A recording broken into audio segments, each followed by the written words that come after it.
Yo, world, this is Fat Man DD1. Okay, have you missed me? I believe you have. Sorry about this like orange lighting. I'm trying this out right now, but I see that it's showing a shadow. So we're gonna cut that shit off. There's that light. Oh no, here's the light. Oh god, it's blinding me. So we're gonna cut this motherfucker off right now. And we're gonna get into the dips and bits. Actually, that was pretty bright. I think I should have left it on, but it was bothering me. Let's cut it back on. Actually, didn't really need the light. So, yeah. All right. So, everybody, this is Fat Man. Thank you for joining me. I already said it in the beginning, but let me get into the dips and bits. You already read the title of this video. You already seen the thumbnail for this video. So, you know what's popping. You know what's good. Power Rangers, my review. I seen it at my job. It was amazing. We had an amazing screening, and you know what? I wanted to kind of like leave this shit behind, but that's enough of my. Let's get into the video and understand detail and detail. This is a non-spoiler review. In a couple of days, maybe tomorrow, I might edit up a spoiler review. Full-on spoilers and information and details about the movie. That will have clips. Right now, this has no clips. This is just me talking. But tomorrow, next week, whenever I can make time to make that video with clips and everything, I'm going to spoil a lot of shit for you. That's why a couple of things I have to mention about this Power Ranger movie, that it is way different from the 90s Power Rangers. Go Power Rangers, mighty morphin. It's way different from that. And by different, I mean it takes place in modern day. The old school one was in the 90s. It was for that time and for that era. Remember, if you grew up in the 90s watching cartoons and stuff, and you're one of those people like, I want the 90s to come back, please shut the fuck up. It's dead. Leave it alone. So, understanding that this is Power Rangers, just like Team Ninja Turtles, which I believe should have did pretty good. It's cheesy. It's corny. It's about teenagers in costumes transforming and fighting off evil, talking to a guy with a floating head. So yeah, we're not moving so much into the movie as when we get into the beginning. There's a lot of build up from the beginning of this movie to the motherfucking end of this movie. And I'm not spoiling nothing, but I just have to say, like, there's three things in this movie that's kind of like funny for me. Nuns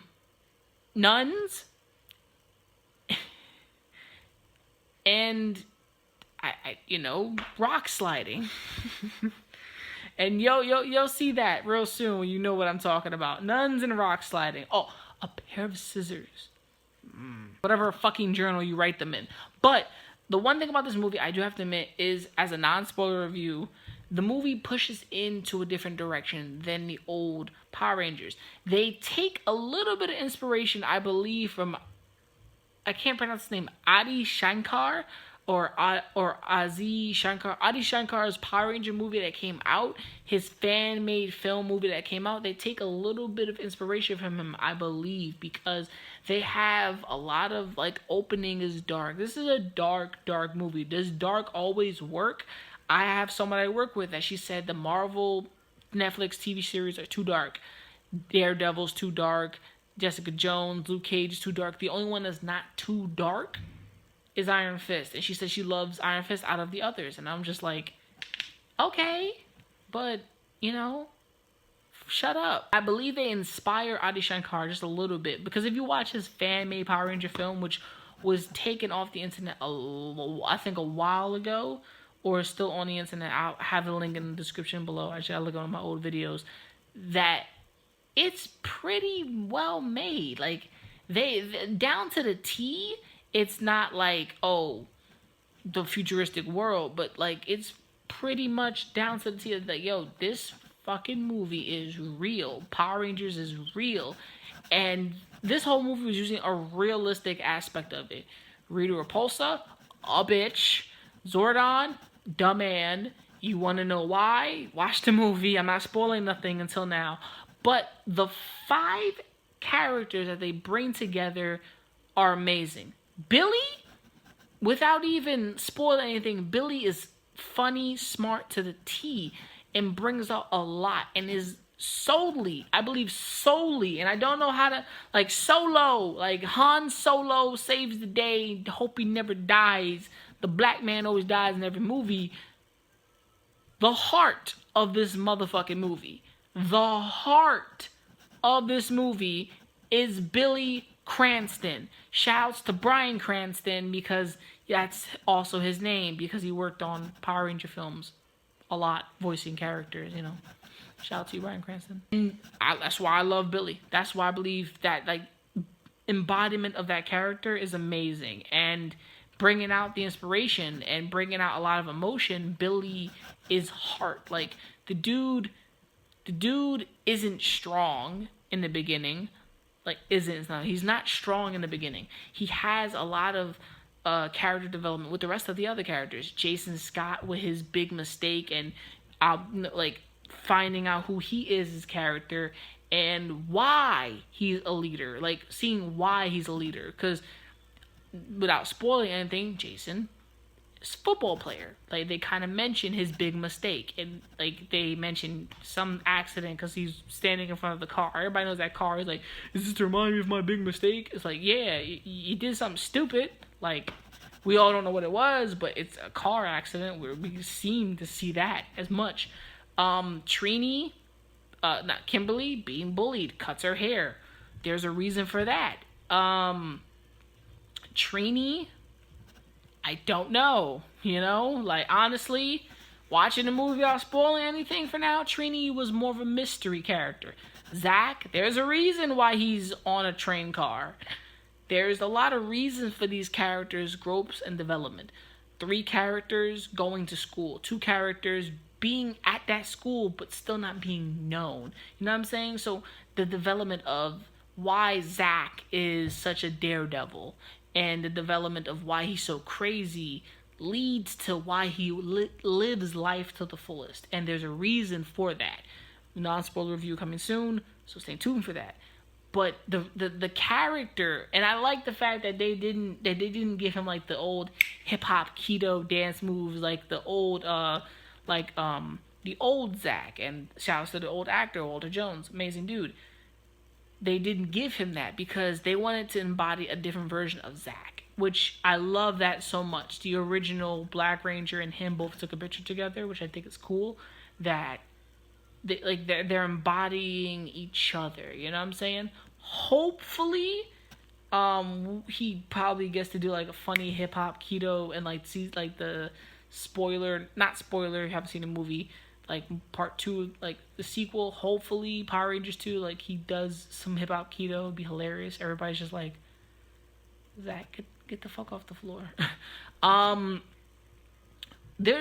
Bringing these characters together, I believe, was amazing. The one thing about the movie that I can nitpick was, for me, I sat in the movie theater happy, but everybody else said they wanted more action. Honestly, we live in an age of, Michael Bay is actually ruling us all, because Michael Bay, Fast and Furious, and Ip Man, and any other movies that are fast-paced and just action, with limited story, there is a reason for that. Like, people just want straight action. I watched Iron Fist. Not a lot of action. There was a lot of action, but a good story. But it was a slow build-up. Not that slow, but like it was a build-up, like any other show.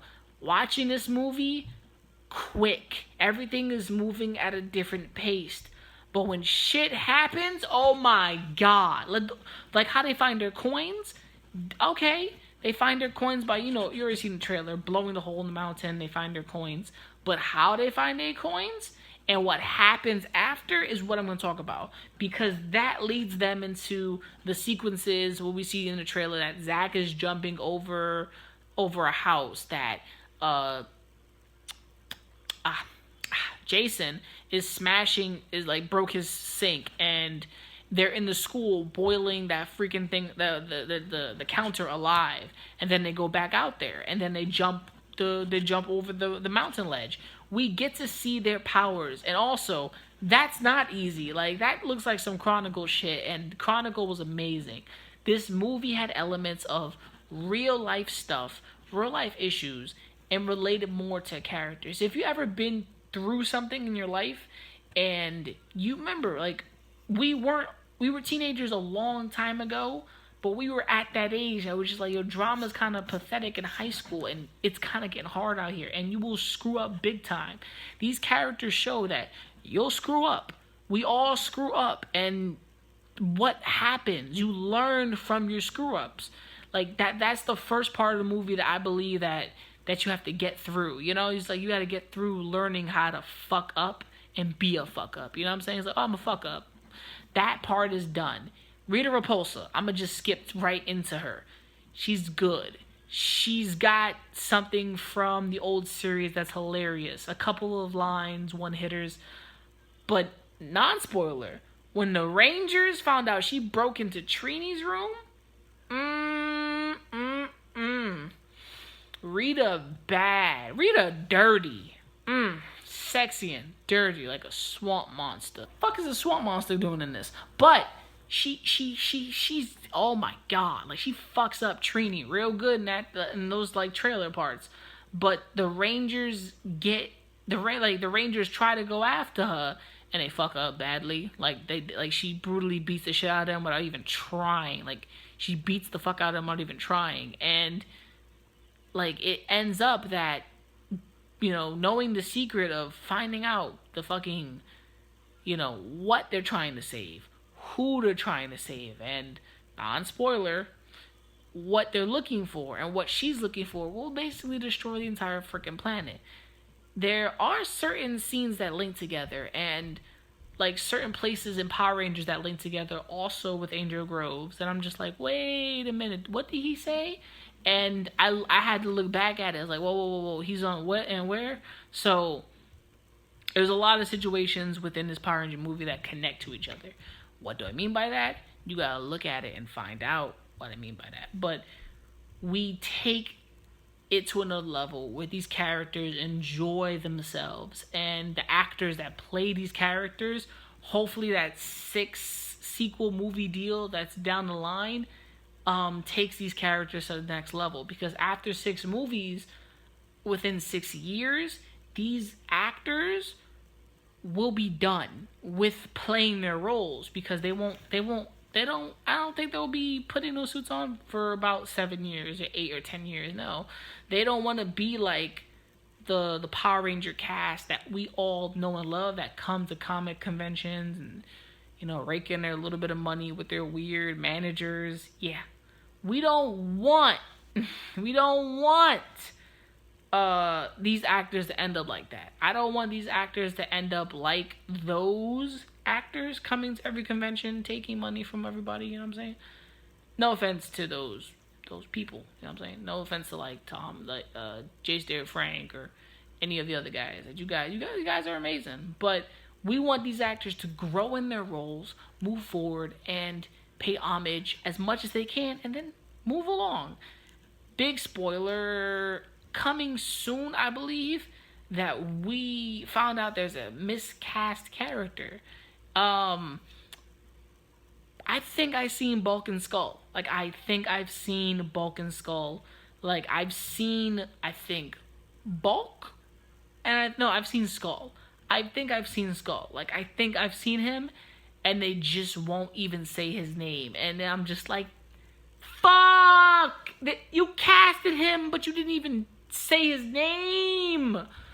Oh, it was amazing. And he was right there, and I was just like, fuck, that's him! Can anyone not see it's him? And he was wearing everything from the gloves to the glasses to the chain stuff. I'm like, that's Skull. That's Skull.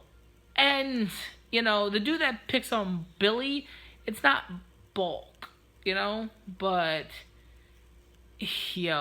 I saw Skull. I saw him, and I was like, fuck, they didn't that person is unknown and uncasted. So like you're right there, but they didn't even give you a title, like a name sequence.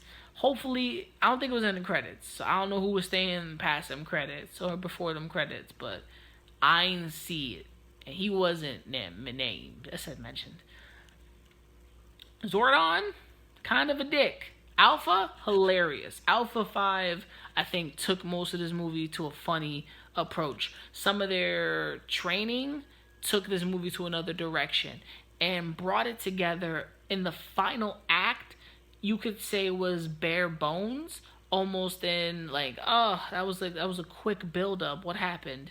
But it was more of those things like, all right, we gotta get this, we gotta wrap this up, we gotta make sure they enjoy this. And the final act, as I'm sitting there with my homeboy and like the rest of the other people in the cinema, you get this energy, this feeling in the final act that everything is about to end and it's gonna be horrible. Everything's about to end. Everything is about to just be destroyed, and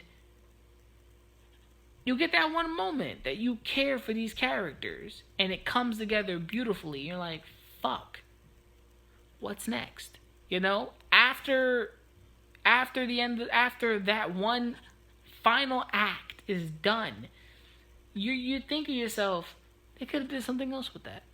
And I bet they did. They added extra story within this movie, and hopefully, I already know what it is, but that's for the non-spoiler review. I've been trying to be vague, and I give you guys a lot here. Sorry for that, but non-spoiler means don't give you everything until the movie.